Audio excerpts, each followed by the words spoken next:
Welcome back to Joe Stunner Boxing.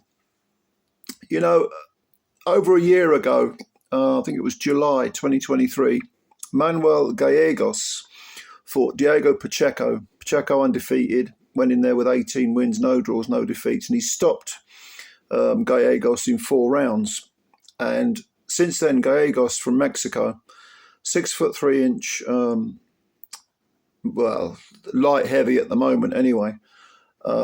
He hadn't fought since. Now, Gallegos, I don't know how old he is. He's 26, I believe. But he turned pro young, like a lot of these Mexicans. He turned pro when he was about 16 or 17. He's been a pro for like 10 years. And he started at 140. And obviously, as he matured, he put on weight. But you look at his frame and you think, how the bloody hell did he ever make 140?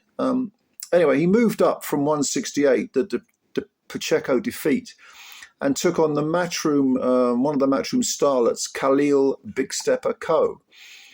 And Coe came in with 9 wins, 7 KOs, and a draw earlier on. And to start with, Coe looked like $1 million.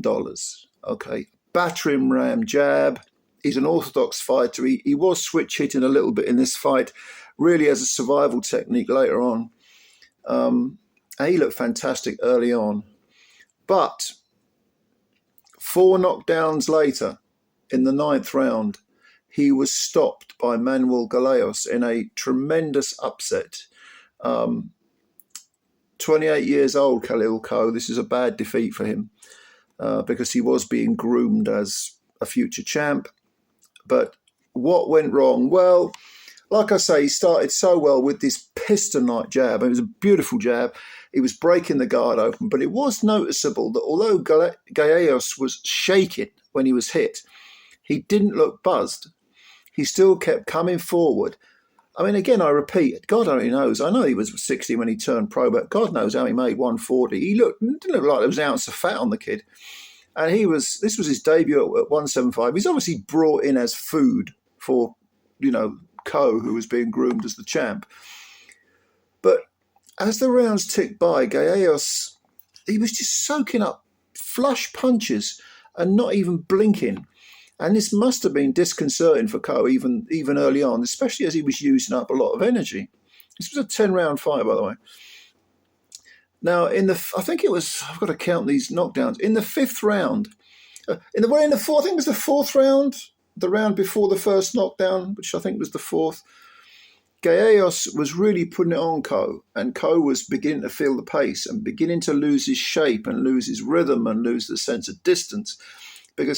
And Gallegos was doing this pretty much the same thing over and over again. I don't mean in terms of throwing the same punches, because he was varying his punches very well, and he was going to the body, which was some excellent work to the body, really excellent work to the body from Gallegos. And in the 5th round, he got Coe on the ropes and landed a huge left hook to the liver, and Coe took a knee. He got up, all right, you can go down from body punches, no problem. Started fighting back, but it was a 10-8 for Gallegos. Now, Coe, in the 6th round, I think it was, he began to sort of move forward and regain a little bit of composure. But you still got the feeling that Gallegos was always dangerous, always a dangerous fighter, always the guy looking to be on the front foot and land not just single punches, but combinations, whereas Coe had sort of switched from using that beautiful jab to sort of pot shot him with the right hand. He also had his right hand hanging quite low to protect that body from, any more liver punches. The second knockdown from Gallegos came from,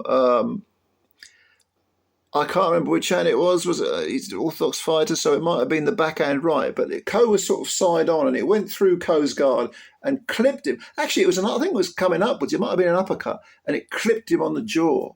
Coe completely discombobulated him. He sort of stuttered sideways, and then Gallegos went after him, and Coe took a knee. And by this point, it was really looking ominous for Coe. I mean, really badly. He was getting beaten up. He had abrasions on his face. There was blood coming out of his mouth from about the 4th or the 5th. But after 7 rounds, I think it was, that was 2 knockdowns.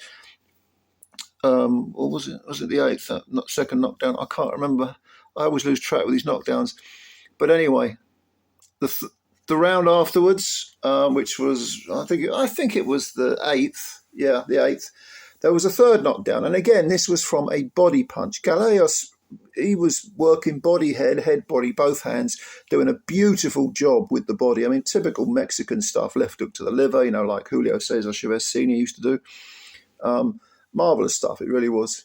And at the end of, the 7th round, the referee checked Khalil Coe. After the 8th, they almost pulled him out. Even the corner was saying, "You want to carry on? You want to carry on?" But whatever Coe did, and he was still trying to fight back towards the end, he just couldn't get anywhere. He was pot-shotting beautifully with single punches, landing flush, but Gallegos just didn't seem to feel them. He didn't seem to care that he was being hit. He was like, "All right, you're hitting me, so what? That's boxing. I'm coming for you." So in the 8th round, there was the third knockdown, a body shot punch, put him down. They let him out for the 9th round, and it lasted, 20 seconds, not even that.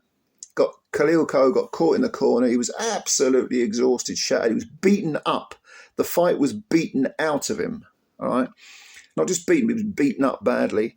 And down he goes again, and the ref don't even count. He just steps in and says, "That's your lot. Enough." So a fantastic upset win for Manuel Gallegos, who announces himself as a major player in the 175 division. He took on Pacheco, didn't come off. But he was looking for that big name on his record, that breakthrough. I think he's about 26 or 27, so mid-20s. And he's a big lad. He's 6'3". He's a big lad, big tough Mexican. I mean, he jokingly said, "I'm the second best super middleweight in the world." But then he lost it to Pacheco. Well, this is a fantastic win, but which he can build on. But whether he stays at 175 or goes down to 168 again, I think he'll probably stay at 175 looking at the size of him. But this is a great win, and a very, very bad defeat for Khalil Coe. I don't think any of us saw that coming, especially as Gallegos had that defeat to Pacheco and then had such a long time out, maybe 15 months out or whatever it was, 16 months, something like that out. Marvellous stuff from Gallegos. Well done to the Mexican fella. Commiserations to Khalil Coe. He's got to now rebuild, come back. It's not over unless he wants it to be over. But a terrific win for Gallegos. So, yeah. What did you think of this fight? I thought it was a good fight. It was a real slugfest in some of the rounds. Some of those middle rounds were great. But there was only going to be one winner in a shootout, and that was the Mexican. Gallegos, who's next for him? He'll get another chance, no question. But, yeah, we'll see. Anyway, leave your comments below if you've got any. And please, if you're new to the channel, subscribe, hit the like button as well. That would be fantastic because it takes a second, cost you nothing, and you're helping the channel out. More to come. Until then, bye for now.